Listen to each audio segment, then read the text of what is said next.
Hello everyone, हमारे YouTube channel mathematical गुरु पर आपका स्वागत है। आज हम आपको लेकर चल रहे हैं क्लास 9th की एनसीईआरटी। कल हमने इसके बारे में बेसिक नॉलेज दी थी। चैप्टर नंबर हमारा 1 है और नंबर सिस्टम के बारे में।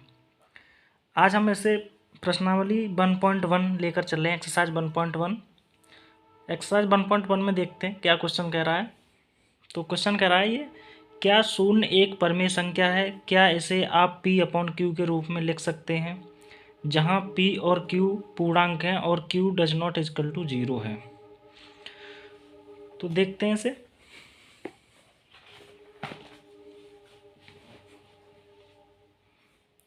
क्वेश्चन नंबर 1 का 1 है, क्या शून्य एक परमेय संख्या है? तो शून्य 0 0 एक परमेय संख्या है, परमेय संख्या है। 0 एक परमेय संख्या है और इसे हम 0/1 के रूप में भी लिख सकते हैं, 0/2 के रूप में भी लिख सकते हैं, 0/3 के रूप में भी लिख सकते हैं। तो 0 हमारी एक परमेय संख्या है। बस इसने ये पूछा था शून्य एक परमेय संख्या है, तो शून्य एक परमेय संख्या है। और क्या इसे आप P/Q के रूप में लिख सकते हैं? तो इसे हम P/Q के रूप में लिख सकते हैं। परमेय संख्या की क्या वो खासियत होती है, तो उसे हम परमेय संख्याओं को P/Q के रूप में लिख सकते हैं। और Q कभी भी 0 नहीं होना चाहिए, Q का मान कभी भी 0 नहीं होना चाहिए। तो 0/Q हमारा क्या होता है? हर। इसे हम हर बोलते हैं और इसे हम अंश बोलते हैं। तो Q हमारा 0 नहीं होना चाहिए कभी भी, किसी भी कंडीशन में। अगर Q का मान 0 नहीं है तो समझ लो वो हमारी परमेय संख्या है, यानी हर हमारा 0 नहीं होना चाहिए, तो ये हमारी परमेय संख्या है और इसे हम इस तरह से लिख सकते हैं। तो गाइस ये क्वेश्चन यहीं के लिए था, बस समाप्त हुआ ये। अब हम देखते हैं नेक्स्ट क्वेश्चन। नेक्स्ट क्वेश्चन है हमारा 3 और 4 के बीच में 6 परमेय संख्याएं ज्ञात कीजिए। 3 और 4 के बीच में 6 परमेय संख्याएं ज्ञात कीजिए। तो देखते हैं इसे।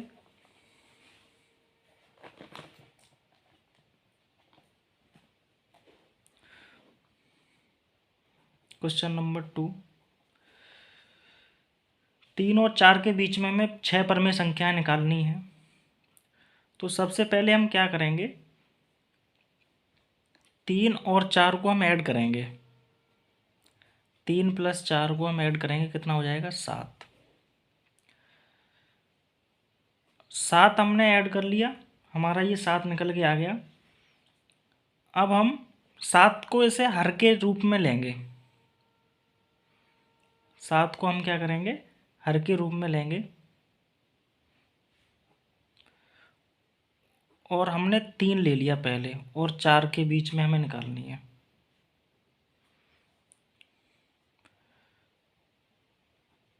तो हम 7 का इसमें मल्टीप्लाई करेंगे और 7 का इसमें मल्टीप्लाई करेंगे।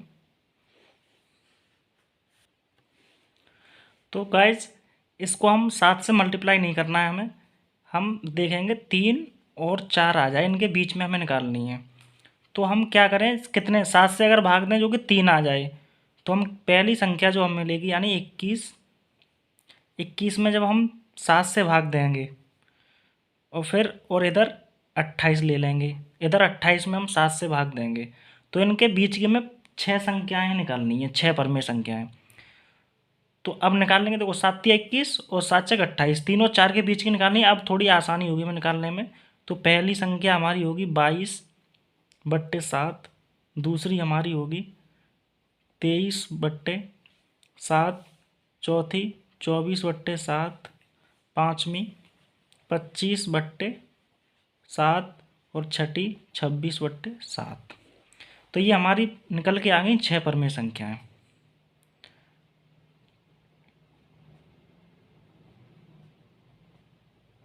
छह परमेय संख्याएं।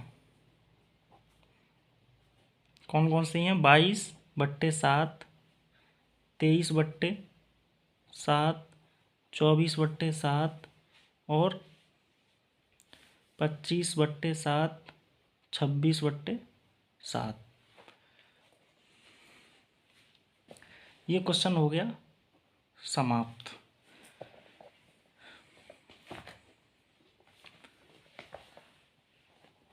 अब देखते हैं क्वेश्चन नंबर 3।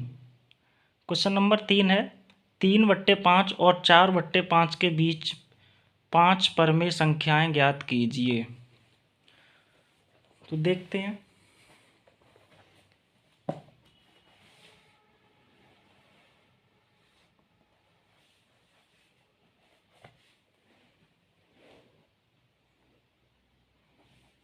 क्वेश्चन नंबर 3,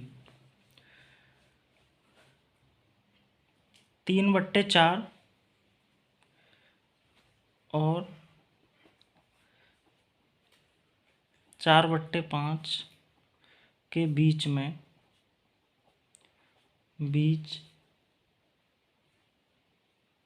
बीच की पांच परमेय संख्या में बतानी है। परमेय संख्याएं।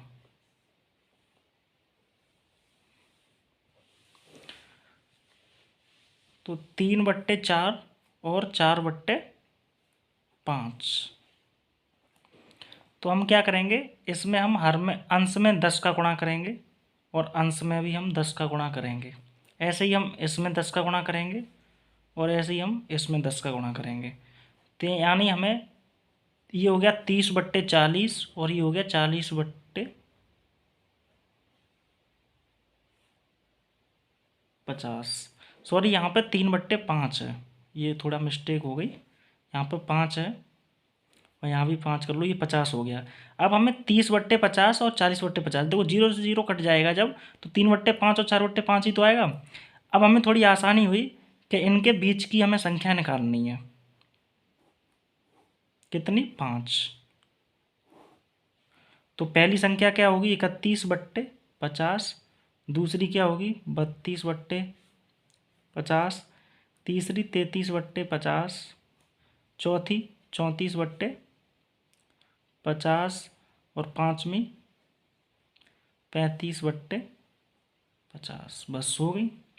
हमें 5 परमेय संख्या निकालनी थी इनके बीच की, तो 5 हमारी परमेय संख्याएं निकल आई। ये भी क्वेश्चन हो गया ख़त्म। छोटे छोटे क्वेश्चन है, ज़्यादा नहीं है। इसका भी सॉल्यूशन हो गया। अब हमारी सत्य और असत्य से क्वेश्चन है ये। नीचे दिए गए कथन सत्य हैं या असत्य, कारण के साथ अपने उत्तर दीजिए। पहला कह रहा है प्रत्येक प्राकृतिक संख्या एक पूर्ण संख्या होती है। दूसरा कह रहा है प्रत्येक पूर्णांक एक पूर्ण संख्या होती है। और तीसरा है प्रत्येक परमेय संख्या एक पूर्ण संख्या होती है। तो हम पहले का ही चौथे का पहला देखते हैं। वो कह रहा है कि प्रत्येक प्राकृत संख्या एक पूर्ण संख्या होती है। तो मैंने पिछले वीडियो में कराया था आपको, तो उसमें कराया था कि प्राकृतिक संख्या क्या होती हैं और पूर्ण संख्या क्या होती हैं।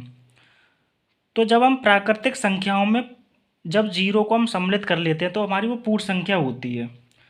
तो प्रत्येक प्राकृत संख्या एक पूर्ण संख्या होती है, ये पूछ रहा है ये। ठीक है। तो पहला पार्ट का जो इसका आंसर होगा वो सत्य निकल के आएगा।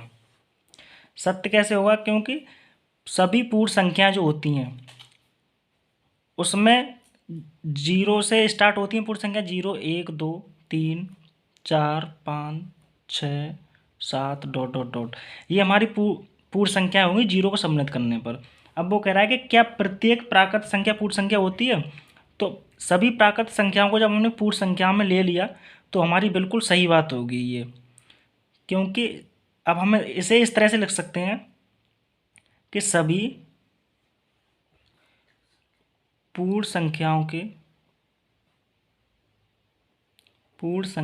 के संग्रह में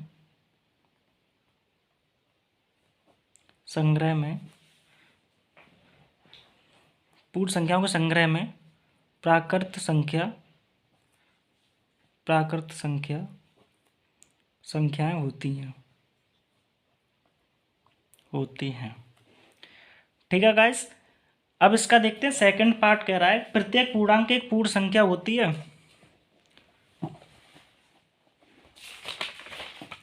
प्रत्येक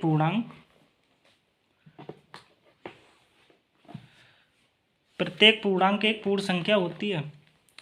सेकंड भी देख लो, प्रत्येक पूर्णांक एक पूर्ण संख्या होती है।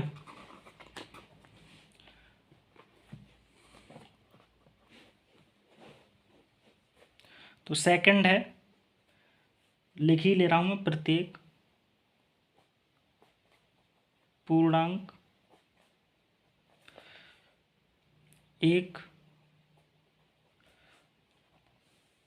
पूर्ण संख्या होती है। तो इसका आंसर होगा नहीं, क्योंकि जैसे -2 एक पूर्ण संख्या नहीं है, -2 एक पूर्ण संख्या नहीं है। या फिर कुछ भी ले लो, -3 ले लो, -4 ले लो, जैसे -3 भी एक पूर्ण संख्या नहीं है। ठीक है, ये एक पूर्ण संख्या नहीं है। अब सेकंड है प्रत्येक परमेय संख्या एक पूर्ण संख्या होती है। प्रत्येक परमेय संख्या एक पूर्ण संख्या होती है। तो परमेय संख्या में पीछे भी बता चुका हूं, जिन्हें हम P/Q के रूप में लिख सकते हैं,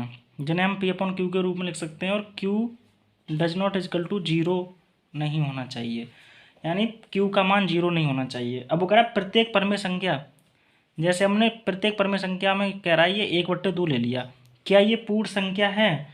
तो ये गलत है, ये पूर्ण संख्या नहीं है, क्योंकि इसका मान 0.5 में आ रहा है, तो ये पूर्ण संख्या नहीं है, पूर्ण संख्या नहीं है। सो गाइस, इसका आंसर क्या होगा? असत्य। तो इसमें सत्य और असत्य बताने थे।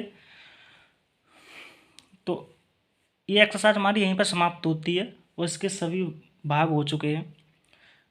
सो गाइस, आज के लिए इतना ही। हमारे चैनल को ज़्यादा से ज़्यादा सब्सक्राइब करें, वीडियो को ज़्यादा से ज़्यादा शेयर करें, लाइक करें, कमेंट करें। Thank you so much.